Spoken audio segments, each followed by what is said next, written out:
የመጀመሪያ የዩቲዩብ ደሞዜ 68 ዩሮ ነው። አዎ 68 ዩሮ። ይህ ገንዘብ ትንሽ ሊመስል ይችላል፣ ግን ለኔ ትልቅ መነሻ ነው። ዛሬ እናንተም የመጀመሪያውን ብራችሁን ከዩቲዩብ ለመቀበል ማሟላት ያለባችሁን 5 ቁልፍ ነገሮች አብረን እንመለከታለን። ቪዲዮውን ላይክ በማድረግ እንጀምር።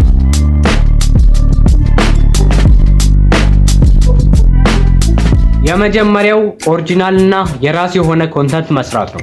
ዩቲዩብ ላይ የሰውን ቪዲዮ አምጥታችሁ ሙሉ በሙሉ ምንም ነገር ሳታደርጉት የምትለቁ ከሆነ ዩቲዩብ ሪዩስድ ኮንተንት ብሎ ቻናላችሁ መዝጋቱ አይቀርም። በሰዓቱ ላይላችሁ ይችላል፣ ምንም ላይል ይችላል፣ ኮፒራይት ብቻ ይችላል። ኢቭን ኮፒራይት ክሌም ብቻ ማለት ነው። ኮፒራይት ክሌም ብቻ ካላችሁ ደግሞ ሌላ ችግር ላይኖረው ይችላል ብላችሁ ልታስቡ ትችላላችሁ። ግን ሞኔታይዜሽን አፕላይ ፕሮሰስ ላይ ስትደርሱ ዩቲዩብ ቻናላችሁን በሪዩስድ ኮንተንት ምክንያት ሞኔታይዜሽን አፕላይ ስቴፑን እንዳልፍ ያደርገዋል ማለት ነው።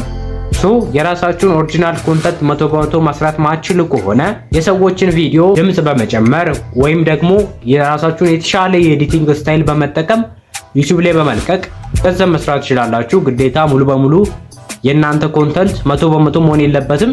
የሰዎችንም መጠቀም ትችላላችሁ፣ ግን የእናንተ ግዴታ አርትዖት ያስፈልጋል። የእናንተ ተሳታፊነት ስለሚያስፈልግ ያን አድርጋችሁ ዩቲዩብ ላይ መፖስት ትችላላችሁ ማለት ነው። ሁለተኛው ዩቲዩብ ላይ የመጀመሪያ ደሞዛችሁን እንድታገኙ የሚረዳችሁ ተከታታይነት እና ቋሚነት ወይም ኮንሲስተንሲ ይባላል። ኮንሲስተንሲ ብዙ ሰው ይላል፣ እኔም ብዬው አውቃለሁ፣ ከዚህ በፊት ነግሬያችኋለሁ ቲክቶክ ላይ። ሶ ቀጣይነት ከሌላችሁ ዩቲዩብ ላይ የመጀመሪያ ደሞዝ መስራት አይደለም ቫይራል መውጣትም አትችሉ። በሳምንት አንድ ቪዲዮ የምትለቁ ከሆነ በሳምንት አንድ ቪዲዮ፣ በሳምንት 3 ወይም 4 መስራት የምትችሉ ከሆነ እንደዛም አድርጋችሁ ኮንሲስተንትሊ መስራት አለባችሁ። በወር አንዴ እየመጣችሁ ደስ ባላችሁ ጊዜ ሰራችሁ የምትሰሩ ነገር አይደለም። ዩቲዩብ ላይ በየቀኑ የምትለቁ ከሆነም በሳምንት 3 4 የምትሰሩ ከሆነም እኔ የምመክራችሁ በስኬጁል ብትጠቀሙ ነው። ለዛሬ ሳምንት በሳምንት አንድ ቪዲዮ የምትለቁ ከሆነ ለዛሬ ሳምንት ቪዲዮ ዛሬ ተፍተፍ ማለት የለባችሁም። የዛሬ ሳምንቱን ቪዲዮ ቀድማችሁ ባለፈው ሳምንት መጨረስ አለባችሁ። ዛሬ የምትሰሩት ለዛሬ 15 ወይም ከ15 በኋላ ላለው ቀጣይ ሳምንት ማለት ነው። እንደዛ ማታረጉ ከሆነ ዩቲዩብ ላይ በየሳምንቱ የምትለፉ ከሆነ ትንሽ ሊከብዳችሁ ይችላል። ሶ በስኬጁል ኮንሲስተንትሊ መስራት ትችላላችሁ። በሶስተኛ ደረጃ የምንመለከተው የሰዎችን ችግር የሚፈታ ወይም ሰዎችን የሚስብ ይዘት ወይም ኒች መምረጥ አለባችሁ።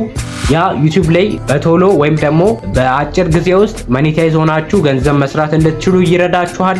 ሰዎች በዚህ ሰዓት ምን አይነት ኮንተንት ይፈልጋሉ፣ ምን አይነት ችግር አለባቸው እና ያን ችግር በምን አይነት መንገድ መፍታት ይችላሉ የሚለውን ነገር ዩቲዩብ ላይ የምትሰሩ ከሆነ በአጭር ጊዜ ውስጥ ገንዘብ መስራት እንድትችሉ ይረዳችኋል ማለት ነው።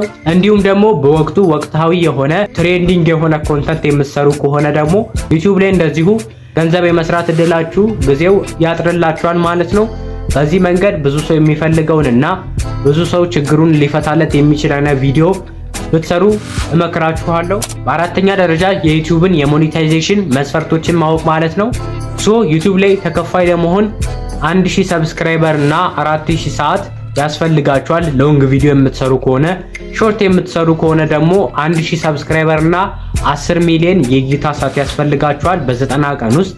ያ ደግሞ በ365 ቀን ውስጥ 1000 ሰብስክራይበር እና 4000 ሰዓት ይጠይቃችኋል።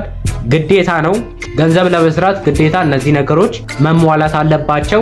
እነዚህን ካሟላችሁ በኋላ ደግሞ ዩቲዩብ ወደ ሞኔታይዜሽን አፕላይ ስቴፕ ያስተላልፋችኋል ማለት ነው። እሱን ስቴፕ ሞልታችሁ ካለፋችሁ በኋላ ደግሞ የዩቲዩብ ፓርትነር አባል ትሆናላችሁ። ከዛ በኋላ ነው ዶላር መቁጠር የምትጀምሩት።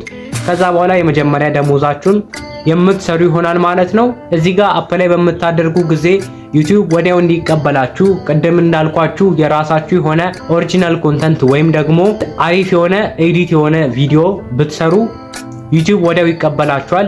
በተለይ ደግሞ 100% የእናንተ ኦሪጂናል የሆነ ኮንተንት የምትሰሩ ከሆነ 2 ቀን እንኳን ዩቲዩብ አይፈጅበትም፣ ወዲያው ወደ ፓርትነር አባል ያደርጋችኋል ማለት ነው። ሶ ደግሞ ዩቲዩብ ላይ እንዴት በአጭር ጊዜ 1000 ተከታይና 4000 ሰዓት መሙላት እንደምትችሉ ቪዲዮ እንድሰራላችሁ ከፈለጋችሁ ኮሜንት ላይ አሳውቁኝ።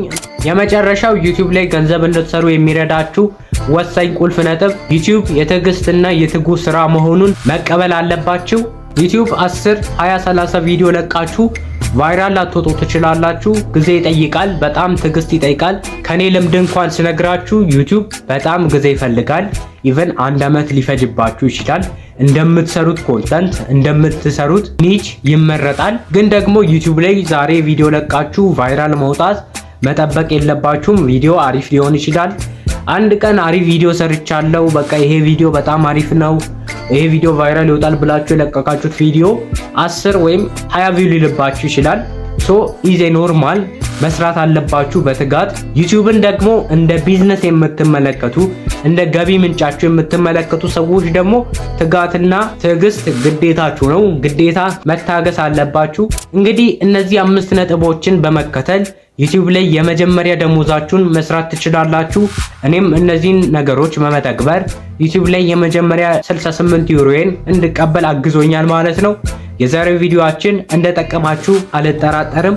ቻናሉን ሰብስክራይብ በማድረግ እንዲሁም ደግሞ ይሄን ቪዲዮ ላይክ በማድረግ እኔን ማበረታታት ትችላላችሁ። በቀጣይ እጅጉን በሚጠቅማችሁ ቪዲዮ መለሳለሁ። ያላችሁን ጥያቄ ኮሜንት ላይ አሳውቁኝ። በቀጣይ ቪዲዮ እስከምንገናኝ ሰላም ቆዩ።